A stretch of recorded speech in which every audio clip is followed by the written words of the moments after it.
Hello gentlemen, this is Showman from Oil and Gas Field Quality Control. Today I am with a subject, the construction related to civil. So let us discuss some new words are here. It is about the guard post, bollard, maybe new for you, crash barriers, ballistic walls. These are all actually being used in the facilities here in oil and gas field. First, the guarding a pipeline and facilities. We use guardrails, guard post, railings or protective guarding. So in general, it is a boundary feature, maybe by means to prevent access to dangerous or off-limit areas while allowing light and visibility in a greater way than a fence. So it is stronger than a fence. Purpose of a guardrail is first and foremost a safety barrier intended to shield a motorist who has left the roadway. To simplify, a guardrail consists of two key functional components, end terminal and guardrail face. The guardrail face is the length of the guardrail extending from the end terminal alongside the road. Its function is always to redirect the vehicle back onto the roadway. The end terminal, the starting point of the guardrail, is referred to as the end treatment. So here are some photos of guard posts and guard railing. Now we are going to the second subject for us is bollards. Bollards in industrial facilities are critical for ensuring safety, regulating traffic, protecting assets and enhancing security. Let us discuss the functions in more details. Physical protection, asset protection. Bollard protect the critical infrastructure such as electrical panels, control rooms, pipelines, storage tanks and machinery from the accidental vehicle impacts. Pedestrian safety. They provide a physical barrier between pedestrian walkways and vehicle traffic, reducing the risk of accidents. Second purpose is traffic control, vehicle guidance. Bollards helps in directing vehicle traffic along the designated routes, especially in loading docks, warehouse entries, parking areas.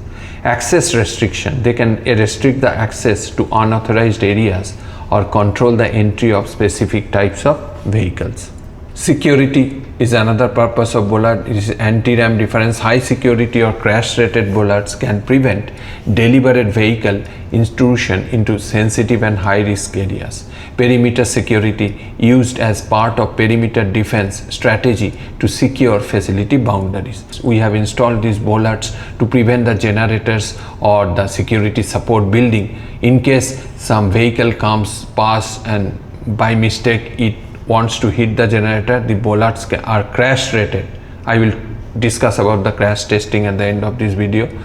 Operational demarcation, that means zone separation. Bollard can delineate areas such as hazardous zones, storage space, pedestrian corridors, helping in organization and compliance with the safety regulations. Queue management.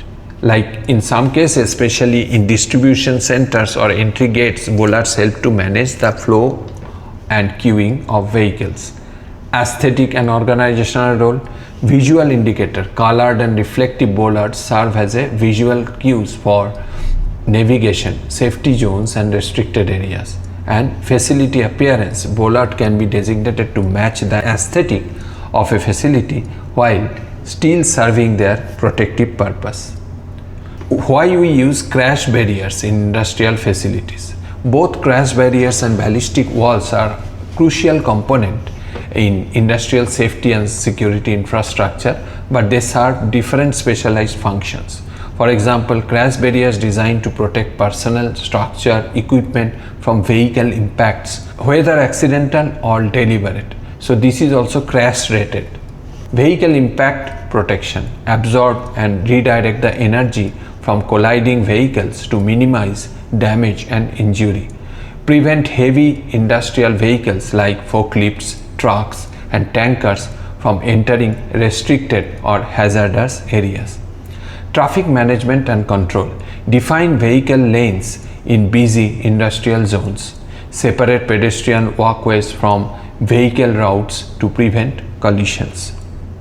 Asset and equipment protection. Shield critical infrastructure like storage tanks, pipeline, control panels from vehicle crashes. In our case, it is protecting the generators and security support buildings. Compliance with safety standards help facilities meet OSHA, ISO or local safety regulations by reducing collision risks. Why we use ballistic walls in industrial facilities? These walls are designed to stop or deflect high velocity projectile like bullets, shrapnel, explosive fragments, primarily used in high risk industrial environments. These walls are made to act as an explosion proof barriers in industrial facilities. Key functions: personal protection, protect staff from ballistic threat in areas like ammunition depot, chemical plants or military industrial zones. Blast containment, contain explosion and accidental detonations, preventing debris from reaching adjacent areas. High security facility defense, installed around security sensitive buildings such as control rooms, guard posts and weapon storage areas. Risk mitigation in hazardous operation, used in labs and testing environments where pressurized systems or explosive materials are handled.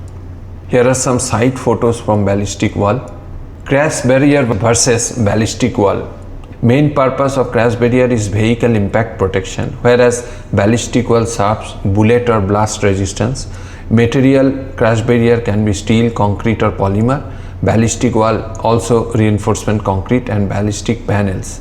Key areas where crash barriers are used is roadways, loading bays, tank farms. Ballistic walls are generally used in ammunition depot, control room, test lab, also in pipeline facilities. Crash barrier protect against vehicle, accidental or deliberate, whereas ballistic wall protect against bullet, shrapnel, explosions. Now we will discuss about the crash testing.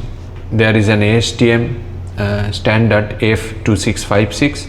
This is standard test method for crash testing of vehicle security barriers. So this test method provides a range of vehicle impact condition designations and penetration performance levels for vehicle security barriers. Compliance to the standard establishes and measure of performance.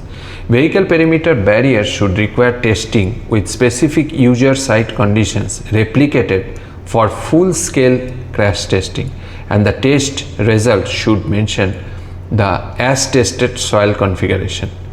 Product design certification under this method only address the ability of the barrier to withstand the impact of the test vehicle. Barrier referred to as a vehicle security like barrier gate, bollard, wedges, drop arms, walls, wire ropes, net, planter, other structure or topographic feature, that is berm, rocks, ditches, trenches or steep inclines, that provides protection against a vehicle trying to gain access overtly through a compound or facility. So here is the typical vehicle configuration. You see, to match the weight as mentioned in the ASTM F2656. So standard test method: during the test, vehicle impact velocity shall be measured. Video documentation with perpendicular profile view shall be provided. Minimum high speed film or video shall be 400 fps or greater. Vehicle acceleration shall be measured. After the test, barrier deformation, vehicle penetration and damage of both test article and the vehicle shall be documented with measurement, data recording and photography. Impact performance: from table 1, test vehicle to be selected. The level of impact kinetic energy that a barrier is to withstand shall be established by the supplier, and these data are compared with table 1. Actual test velocity shall be within permissible range. During the test, the amount of vehicle penetration of the test barrier as the required impact velocity determines the dynamic penetration rating for the condition designation. Table 1 has 4 test velocities like 50, 65, 80 and 100 km per hour. If we convert to in mile, it will be 30, 40, 50 and 60 miles per hour. Here is the table 1 I was talking about. You can see there are test vehicles mentioned as small passenger car, and the weight in kg or pound is mentioned.